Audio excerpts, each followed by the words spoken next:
Hello everyone, I welcome you all in edifying knowledge. I hope you all are fine. तो आज हम करने जा रहे हैं, ये सोशियोलॉजी का सेकंड लेक्चर है जो हम आ रहा है, जो टॉपिक है वो है स्ट्रेटिफिकेशन, क्लास एंड कास्ट। इसके ऊपर जो है ये सेकंड लेक्चर है जिसमें हमने कुछ एमसीक्यूज़ लाए हैं। अगर आप बोलो तो इसमें कुछ थिंकर्स भी हैं, वो थिंकर्स के ऊपर अलग से जो है वो एक टॉपिक में ला सकती हूँ। तो पहले हम करेंगे कुछ एमसीक्यूज़ हमारे पास। हमारा फर्स्ट एमसीक्यू है, consider the following statements regarding social stratification. Social stratification के रिगार्डिंग कुछ स्टेटमेंट दिए गए हैं, हमने बताना है कि इनमें से कौन सा करेक्ट है। तो सबसे पहले तो हम देखेंगे कि स्ट्रेटिफिकेशन होता क्या है। स्ट्रेटिफिकेशन जो वर्ड है ये हमने जियोलॉजी से बोरो किया है। तो स्ट्रेटिफिकेशन क्या होता है, जब हम क्या करते हैं, एक जैसे ग्रुप ऑफ पीपल्स जो है ना उनको स्ट्रेटा में, लेयर्स में डिवाइड करते हैं, जो कि वर्टिकल डिवीजन्स होती हैं। वर्टिकल डिवीजन्स में जब क्या करते हैं, हम ग्रुप ऑफ पीपल को जो है एक स्ट्रेटा में, लेयर्स में डिवाइड करते हैं, तो उसको ही हम कहते हैं स्ट्रेटिफिकेशन।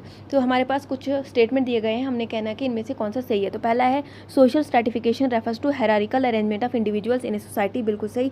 स्ट्रेटिफिकेशन होता ही है जब हम एक हायरार्की में जो है लोगों को एक सोसाइटी में जो है डिवाइड कर देते हैं, तो बिल्कुल सही।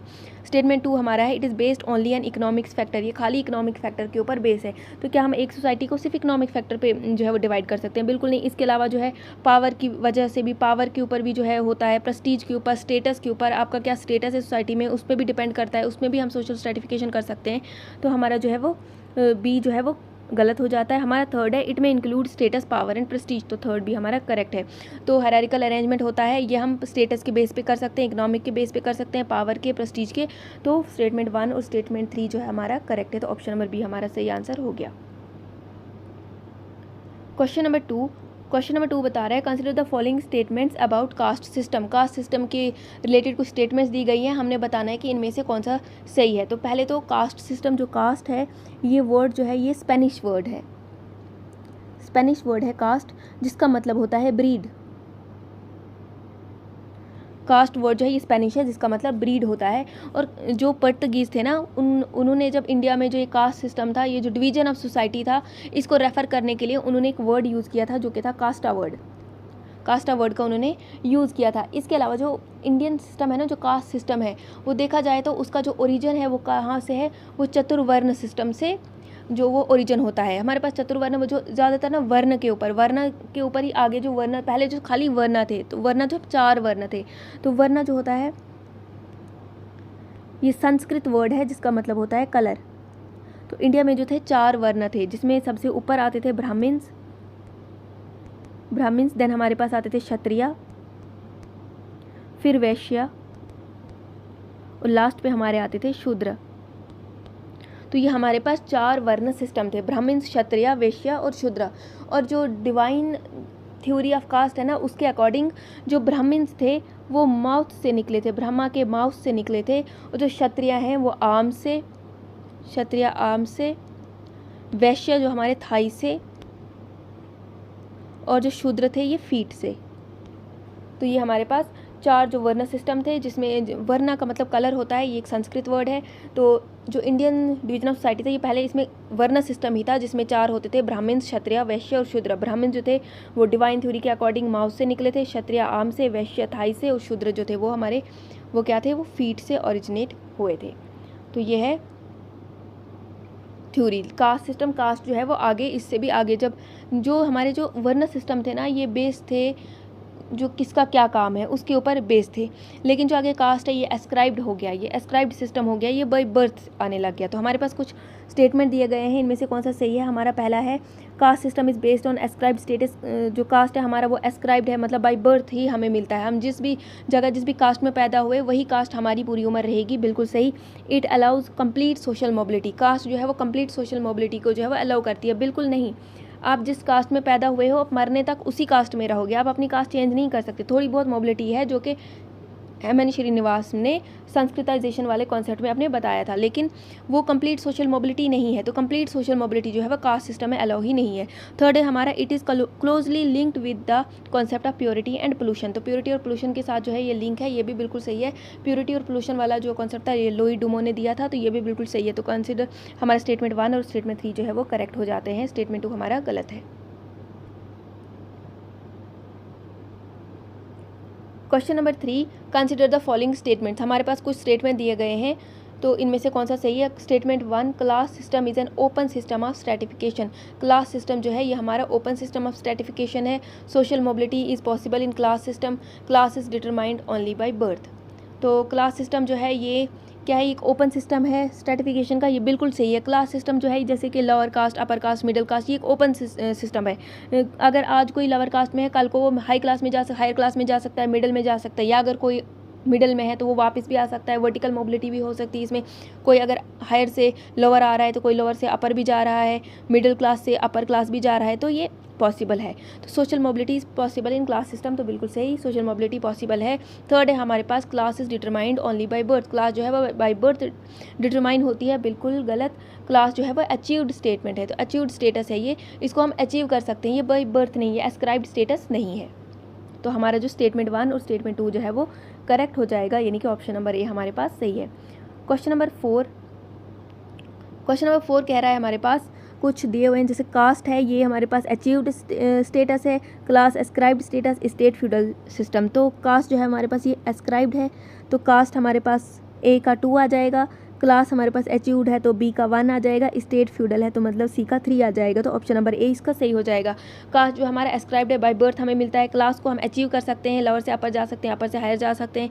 स्टेट जो है ये अब कॉन्सेप्ट एग्जिस्ट नहीं करता, ये जो था मेडिवल टाइम पीरियड में ये यूरोप में एग्जिस्ट करता था, जहाँ पे जो इसके अकॉर्डिंग ना जो सोसाइटी थी वो 3 पार्ट्स में डिवाइड थी। तो पहले नोबिलिटी आती थी, नोबिलिटी, देन हमारे पास क्लर्जी, एंड फिर कुछ हमारे पास लास्ट जो थे वो थे कॉमनर्स।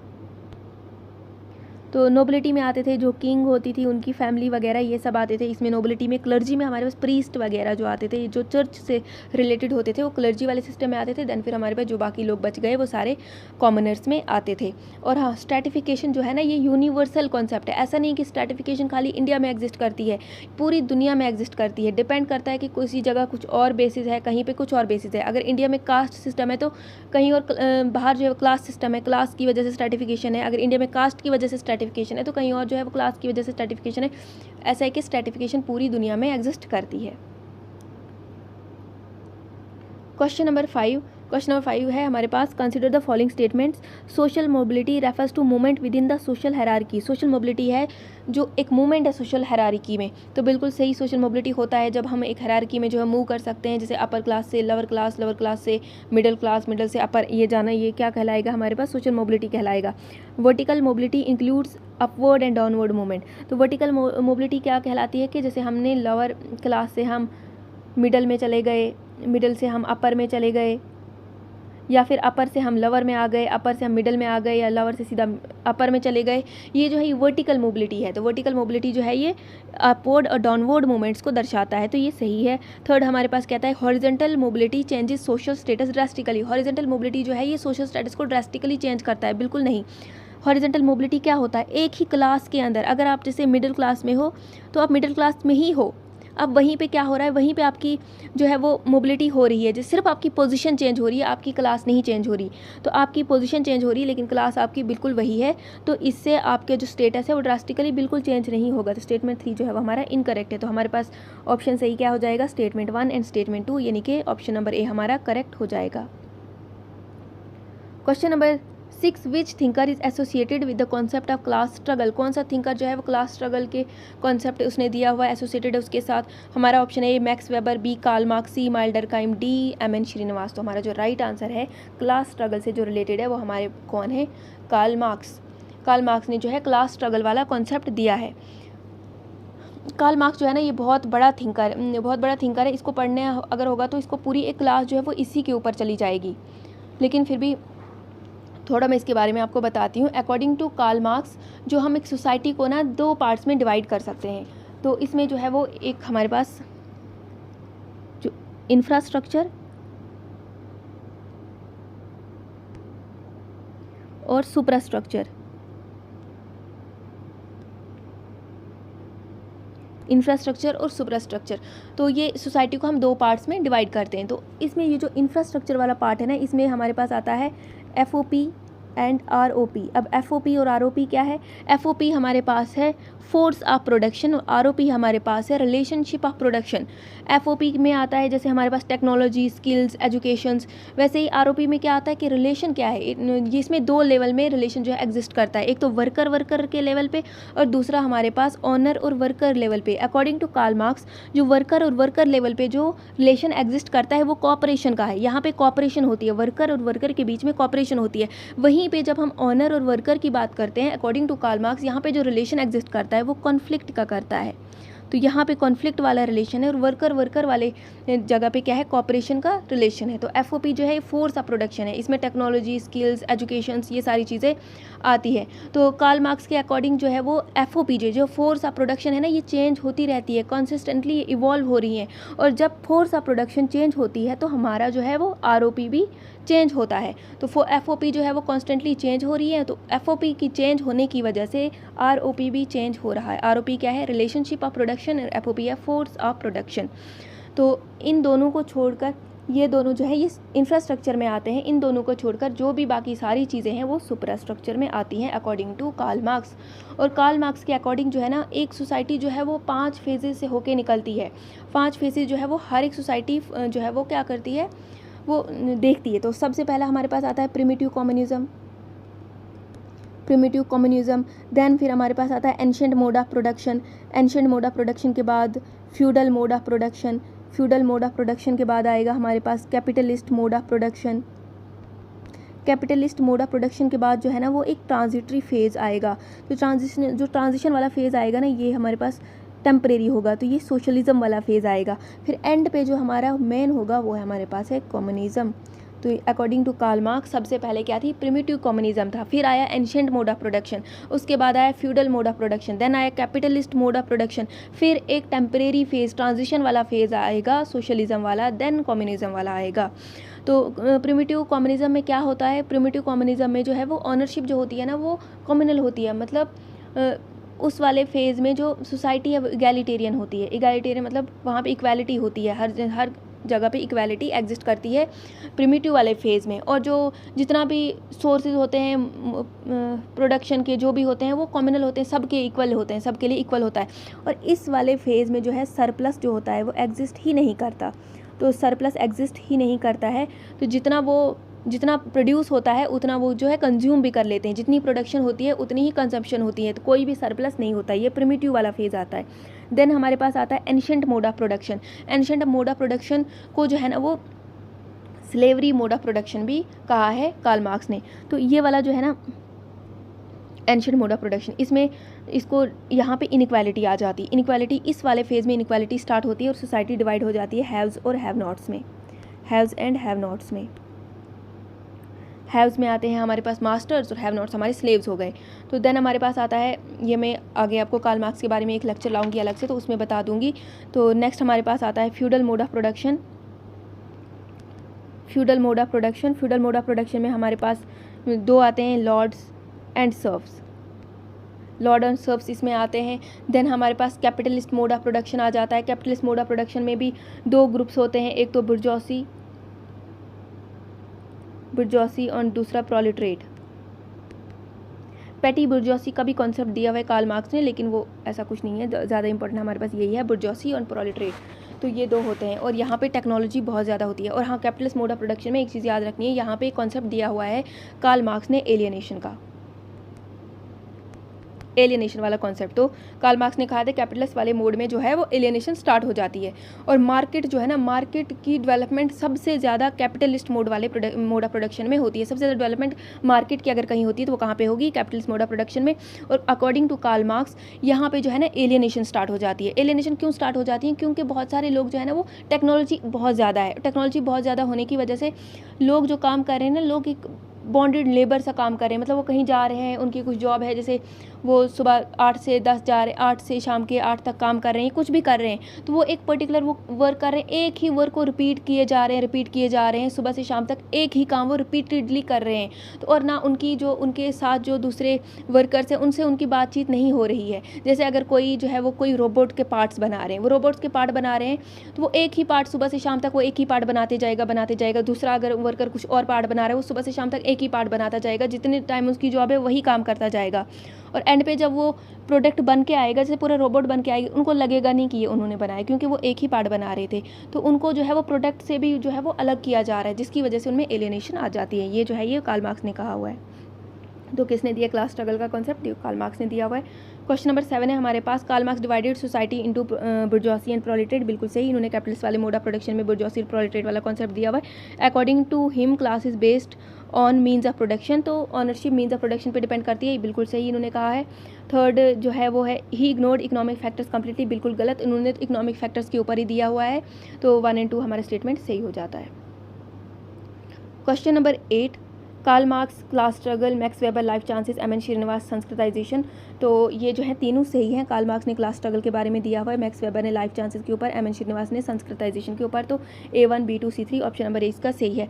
जो संस्कृताइजेशन है ना, ये कॉन्सेप्ट है जो कि एम.एन. श्रीनिवास ने दिया था जब इन्होंने एक रामपुर में स्टडी की थी। इन्होंने जब अपनी रामपुर में स्टडी की थी तो उन्होंने वहाँ पर कहा था कि संस्कृताइजेशन क्या है, एक कॉन्सेप्ट एक्चुअली जब ना एक लोअर क्लास जो है वो अपर क्लास को कॉपी करने की कोशिश करता है, वो इमिटेट करता है अपर क्लास को थ्रू, जैसे वो वाले जैसे अपर क्लास बिहेव करती है, जैसे अपर क्लास जो चीज़ें करती है लोअर क्लास वही करने लग जाता है। जैसे अगर वो वेजिटेरियन बन जाता है, लोअर क्लास वाले मैक्सिमम वेजिटेरियन नहीं होते हैं, लेकिन वो अपर क्लास को देख के क्या करता है, वेजिटेरियन बनने लगता है। या फिर वो जो सेक्रेड धागा होता है जो ये ब्राह्मण्स बांधते हैं वो बांधने लग जाता है।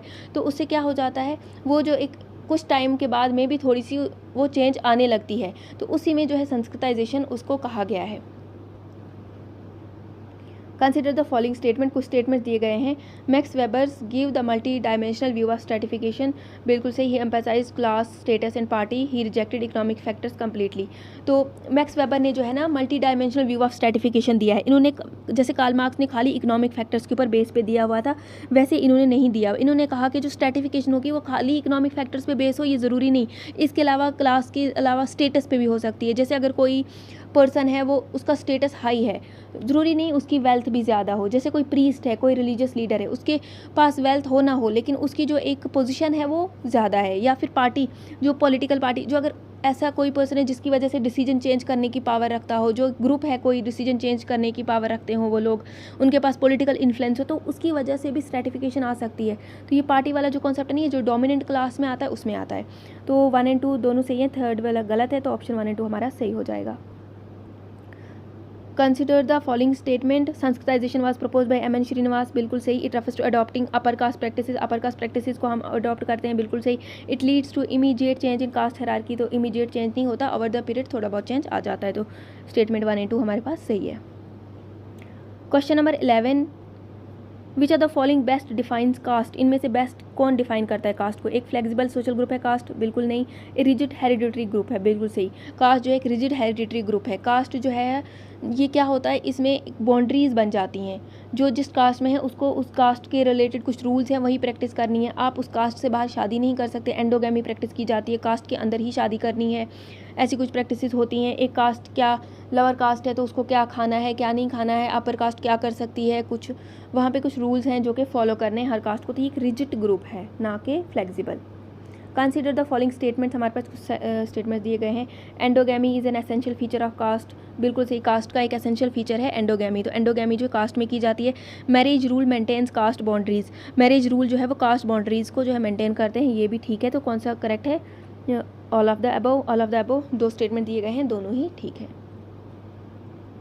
Question number 13, match the following, column है कॉलम बी, 2 दिए गए हैं। एंडोगैमी जो होता है मैरिज विद इन ग्रुप, ये वाला सही है। एक्सोगैमी मैरिज आउटसाइड ग्रुप, ये भी ठीक है। Hypergamy marriage into higher class, ये भी ठीक है। तो एंडोगैमी जो होता है जब हम अपनी ही ग्रुप के अंदर शादी करते हैं, जैसे कास्ट में एक कास्ट जो है वो क्या फॉलो करती है, अपनी ही कास्ट के अंदर शादी करती है, तो इसको एंडोगैमी कहा जाता है। एक्सोगैमी क्या होता है, जब हम अपनी क्लास से बाहर, अपनी ग्रुप से बाहर शादी करते हैं तो उसको एक्सोगैमी कहा जाता है। हाइपरगैमी क्या होता है, जब हम हायर कास्ट में शादी करते हैं, जब कोई लोअर कास्ट वाला हायर कास्ट में शादी करता है तो उसको हाइपरगैमी कहते हैं। और हाइपोगैमी इसी का उल्टा होता है, जब कोई पर्सन क्या होता है, लोअर कास्ट में शादी करता है तो उसको हाइपोगैमी कहा जाता है। तो ऑप्शन 1 इसका करेक्ट है, ए का 1, बी का 2, सी का 3। Question number 14, untouchability was legally abolished in India. बिल्कुल सही, अनटचेबिलिटी को जो है आर्टिकल 17 के थ्रू लीगली जो है वो अबॉलिश कर दिया गया है। It still exist socially in some areas, अभी भी सोशली कुछ एरियाज़ में एग्जिस्ट करती है। बिल्कुल सही, रोज़ न्यूज़ वगैरह आती रहती हैं सोशल इन कास्ट वगैरह के बारे में, क्या क्या हो रहा है, तो अभी भी ये कुछ एरियाज़ में एग्जिस्ट करती है। It is not related to caste, untouchability जो है कास्ट के रिलेटेड नहीं है, बिल्कुल गलत, ये कास्ट के ही रिलेटेड है, कास्ट की वजह से ही अनटचेबिलिटी है। तो हमारे पास स्टेटमेंट 1 और स्टेटमेंट 2 जो है वो करेक्ट है। Question number 15, which thinker introduce the concept of dominant caste. Dominant caste के बारे में किस थिंकर ने कहा था, तो GS Ghurye, MN Srinivas, Andre Beteille, Louis Dumont. तो सही आंसर है हमारे पास MN श्रीनिवास। MN श्रीनिवास ने जो है वो डोमिनेंट कास्ट के बारे में बताया है, जब इन्होंने अपनी स्टडी की थी कूर्ग में, तो वहाँ पे इन्होंने डोमिनेंट कास्ट के बारे में बताया है। तो इनके अकॉर्डिंग डोमिनेंट कास्ट जो है वो लोअर कास्ट भी हो सकती है। लोअर कास्ट ही एक होती है जो डोमिनेंट कास्ट होती है, वो क्या करती है, लेकिन वो नंबर्स में ज़्यादा होते हैं, एक एरिया में वो नंबर्स में ज़्यादा होते हैं, उनके पास प्रॉपर्टी होती है, उनके पास इकोनॉमिक फैक्टर्स होते हैं, उनके पास लैंड जो होती है वो ज़्यादा होती है, और उनके पास जो होता है पॉलिटिकल इन्फ्लुएंस होता है। उनको वोट बैंक भी कहा जाता है, ऐसी वाली कास्ट को वोट बैंक भी कहा जाता है। वो क्या कर सकते हैं, पॉलिटिकल डिसीजन जो होते हैं ना, पॉलिटिकल पावर, जो पॉलिटिकल डिसीजन को जो है वो चेंज कर सकते हैं। तो ये वाले जो कहलाए जाते हैं डोमिनेंट कास्ट कहलाए जाते हैं। तो जैसे कि यादव्स हैं हमारे, जो कि यूपी हरियाणा वगैरह में पाए जाते हैं, ये डोमिनेंट कास्ट है। इसके अलावा अगर मराठा जो है, ये लोअर कास्ट हैं, ये सारे लोअर कास्ट हैं, लेकिन ये डोमिनेंट कास्ट है। मराठा जो महाराष्ट्र में पाए जाते हैं, ये भी डोमिनेंट कास्ट हैं। इसके अलावा कर्नाटका में पाए जाते हैं लिंगायत्स, लिंगायत्स जो है ये भी हैं, कर्नाटका में पाए जाते हैं। इसके अलावा रेड्डी आंध्र प्रदेश में पाए जाते हैं। ये क्या है, ये डोमिनेंट कास्ट हैं। लोअर कास्ट होने के बाद भी इनका एक स्टेटस है, इनकी एक हायर पोजीशन है। किसकी वजह से, क्योंकि इनके पास पॉलिटिकल पावर है, इनके पास इकोनॉमिक फैक्टर्स हैं, इनके पास लैंड ज़्यादा है, इनके पास नंबर्स ज़्यादा है, जिनकी वजह से पॉलिटिकल डिसीजंस, इनको वोट बैंक कहा जाता है। तो ये क्या है, हमारे पास डोमिनेंट कास्ट कहलाए जाते हैं। Question number 16, consider the following statements. हमारे पास कुछ स्टेटमेंट दिए गए हैं। Dominant caste has economic and political power. Dominant caste के पास इकोनॉमिक एंड पॉलिटिकल पावर होती है, बिल्कुल सही। It always belong to upper caste, बिल्कुल नहीं, इनके पास ये हमेशा अपर कास्ट को बिलोंग करें ऐसा ज़रूरी नहीं। इट इन्फ्लुएंस विलेज डिसीजंस, ये विलेज के डिसीजन को इन्फ्लुएंस करते हैं, बिल्कुल सही। तो हमारे पास ऑप्शन 1 सही है, स्टेटमेंट 1 और 3 करेक्ट हैं। क्वेश्चन नंबर 17, हमारे पास कुछ थिंकर्स दिए गए हैं और इनकी कुछ काम है, इनकी कुछ थ्योरीज इन्होंने जो दी हैं वो हमको मैच करनी है। तो लुई डोमो ने जो थ्योरी दी है हायरार्की होमो हायरार्कस, तो लुई डोमो ने होमो हायरार्कस दी है, ये बिल्कुल सही है। GS गुरिये ने क्या दी हुई है, GS गुरिये ने हमारे पास feature of caste, and Andre Beteille ने क्लास, कास्ट एंड पावर। तो ये ठीक है। जो लुई डोमो, जो होमो हायरार्कस वाली थ्योरी है ना हमारी, जो ये होमो हायरार्कस वाली थ्योरी है ना, तो होमो हायरार्कस वाली थ्योरी में क्या लुई डोमो जो है ना वो क्या कहता है, लुई डोमो कहता है कि सोसाइटी जो है ना एक हायरार्की में अरेंज की गई है, जिसमें हायर टू लोअर कास्ट, मतलब एक हायरार्की में अरेंज किया गया है। हमने सोसाइटी को, इंडिया की सोसाइटी को एक हायरार्की में जो है वो किया गया है, अरेंज किया गया है, जिसमें हायर कास्ट लोअर कास्ट ऐसे आते हैं। और इसने एक कॉन्सेप्ट, इंपॉर्टेंट कॉन्सेप्ट दिया है, वो है पोल्यूशन और प्योरिटी का, पोल्यूशन एंड प्योरिटी। तो इनके अकॉर्डिंग इन्होंने जो थ्योरी में कहा कि प्योरिटी क्या है, अपर क्लास को प्योर माना जाता है, अपर क्लास जो होती है, अपर कास्ट जो होती है इसको प्योर माना जाता है, और जो हमारे पास वहीं पे लोअर क्लास है इसको इम्प्योर माना जाता है। तो अकॉर्डिंग टू लुई डोमो जो प्योरिटी और पोल्यूशन का कॉन्सेप्ट है, अपर क्लास जो है वो क्या है, हमारे पास अपर क्लास प्योर मानी जाती है और लोअर क्लास हमारे पास इम्प्योर मानी जाती है। और जो फीचर ऑफ कास्ट जो है ना, जो GS गुरिये ने दिए गए हैं, इन्होंने जो 6 सेगमेंटल डिवीजन दिए हैं कास्ट के, जिसमें ये कहते हैं कि सबसे पहले जो होता है वो एक हायरार्की होती है, कास्ट के अंदर एक हायरार्की एग्जिस्ट करती है, जैसे अपर कास्ट, लोअर कास्ट।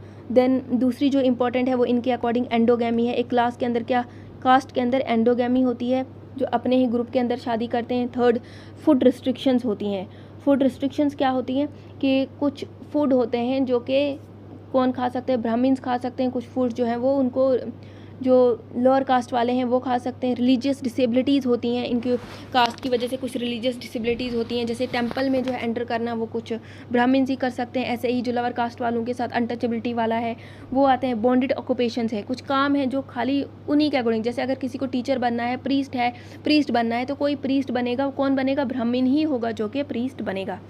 तो क्लास, कास्ट एंड पावर के बारे में मैंने बता दिया था कि क्लास की वजह से स्टेटस, कास्ट जो होता है वह बाई बर्थ होता है, क्लास जो है हमारी इकोनॉमिक पोजीशन की वजह से चेंज हो सकती है, पावर जो है वह पॉलिटिकल डायमेंशन जो है वो उस पर डिपेंड करता है।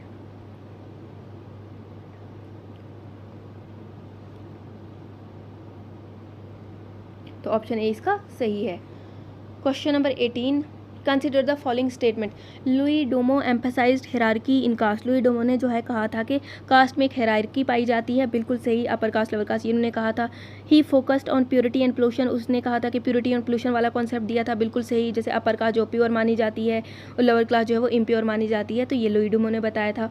Statement 3, he supported equality in caste. उसने कास्ट के अंदर जो इक्वालिटी उसको सपोर्ट किया था, कास्ट के अंदर इक्वालिटी है ही नहीं, तो ये थर्ड जो स्टेटमेंट है वो गलत है। हमारे पास स्टेटमेंट 1 एंड स्टेटमेंट 2 जो है वो करेक्ट है। Question number 19, consider the following statement. Statement 1, class system is based on achievement. Class system जो है वो अचीवमेंट के ऊपर बेस्ड है, बिल्कुल सही। Statement 2, it allows occupational mobility. इसमें ऑक्यूपेशनल मोबिलिटी है, बिल्कुल सही। It is rigid like caste. Caste की जैसे ही क्लास भी रिजिड है, तो क्लास जो है वो रिजिड नहीं है बल्कि फ्लेक्सिबल है। आप जैसे अचीव कर सकते हो वैसे ही आप अपर क्लास में चले जाओगे।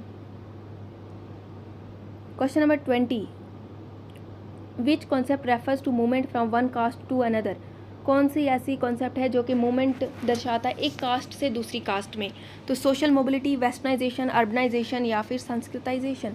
तो हमारा जो राइट आंसर है वो है संस्कृताइजेशन। संस्कृताइजेशन जो कॉन्सेप्ट एम एन श्रीनिवास ने दिया था जब उन्होंने अपनी स्टडी की थी रामपुर में, तो उन्होंने क्या कहा था कि जब एक लोअर कास्ट जो है वो अपर कास्ट को इमिटेट करने की कोशिश करता है, उनके जैसे फूड हैबिट्स अपनाता है, उनके जैसे रहना, खाना पीना, उनके जैसे जो सेक्रेट धागा बांधना वगैरह वो सब चीज़ें वैसे करता है, तो वो उसी प्रोसेस को संस्कृताइजेशन कहते हैं। Question number 21, which of the following statements is correct. तो क्वेश्चन स्टेटमेंट 1 है, westernization was given by M N Srinivas. Westernization का कॉन्सेप्ट एम एन श्रीनिवास ने दिया था, ये भी सही है। श्रीनिवास ने 3 कॉन्सेप्ट दिए, वेस्टर्नाइजेशन भी उन्होंने दिया हुआ है, डोमिनेंट कास्ट भी उन्होंने दिया हुआ है, संस्कृताइजेशन भी उन्होंने दिया हुआ है। स्टेटमेंट 2 है, it refers to adoption of western culture. तो वेस्टर्न कल्चर को हम अडॉप्ट करते हैं, it has no impact on caste. इसका कोई भी इम्पैक्ट कास्ट के ऊपर नहीं है, ऐसा नहीं है, बल्कि कास्ट के ऊपर इम्पैक्ट है। तो वेस्टर्नाइजेशन जो एम एन श्रीनिवास ने दिया था, वेस्टर्नाइजेशन होता क्या है, जब हम फ़ॉरेन कल्चर को जो है वो अडॉप्ट करते हैं, फ़ॉरेन कल्चर के जैसे कपड़े पहनते हैं, उनके जैसा खाना खाते हैं, उनके जैसे जो थिंकिंग लाते हैं, उनकी जैसी मतलब जो किताबें वो पढ़ रहे हैं वो वाली सिस्टम, वो एजुकेशन सिस्टम जो है वो अपनाते हैं, सारा जो वेस्टर्न कल्चर को फॉलो कर रहे हैं, तो उसी को कहते हैं वेस्टर्नाइजेशन। तो क्या इसका इम्पैक्ट है कास्ट के ऊपर? हाँ, बिल्कुल इम्पैक्ट है। जब हम वेस्टर्न कल्चर को फॉलो करते हैं तो वेस्टर्न कल्चर में कास्ट जो है वो एग्जिस्ट नहीं करती है, तो उसका बहुत जो इम्पैक्ट पड़ता है कास्ट के ऊपर, कास्ट जो है वो वीक पड़नी स्टार्ट हो जाती है, कास्ट वाला कॉन्सेप्ट वीक हो जाता है। तो वेस्टर्नाइजेशन जो है वो क्या करती है, इसका ये इंपॉर्टेंट पॉइंट है कि ये कास्ट सिस्टम को वीक करती है, लेकिन इसकी डिसएडवांटेज क्या है कि अपना कल्चर जो है वो ख़त्म हो रहा है। तो हमारे पास जो है स्टेटमेंट 1 एंड स्टेटमेंट 2 जो है वह करेक्ट है।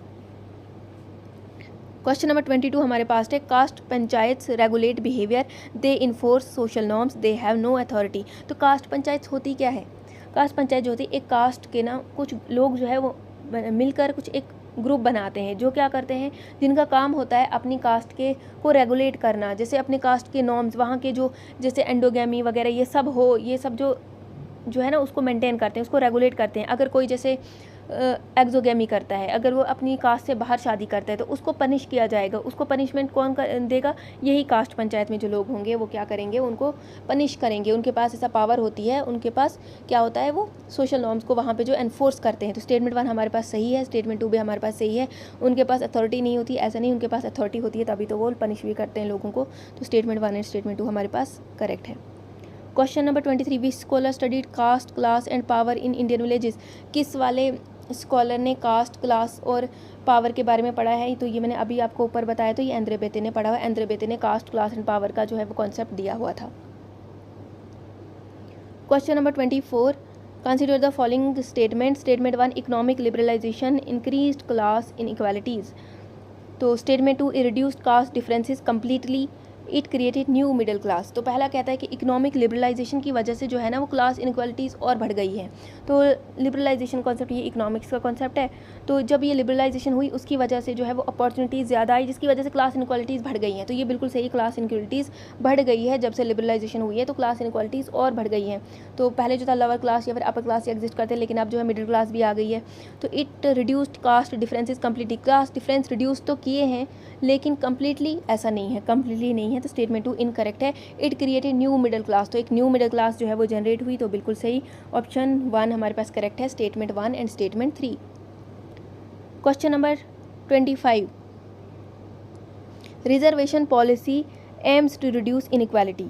जो रिजर्वेशन पॉलिसी लाई गई है, जो कास्ट के ऊपर, कास्ट बेसिस के ऊपर, जैसे कोई लोअर कास्ट था, लोअर कास्ट को रिजर्वेशन दी गई है ताकि क्या हो जाए, वो इक्वल हो जाए, इक्वालिटी आ जाए। अगर जैसे कोई पर्सन यहाँ पे खड़ा है और कोई यहाँ पे खड़ा है, तो रिजर्वेशन क्यों दी जाती है? ऐसा नहीं है कि मतलब दोनों यहाँ पे खड़े हैं तो दोनों को इसको रिजर्वेशन दे के आगे कर दिया, ऐसा नहीं है।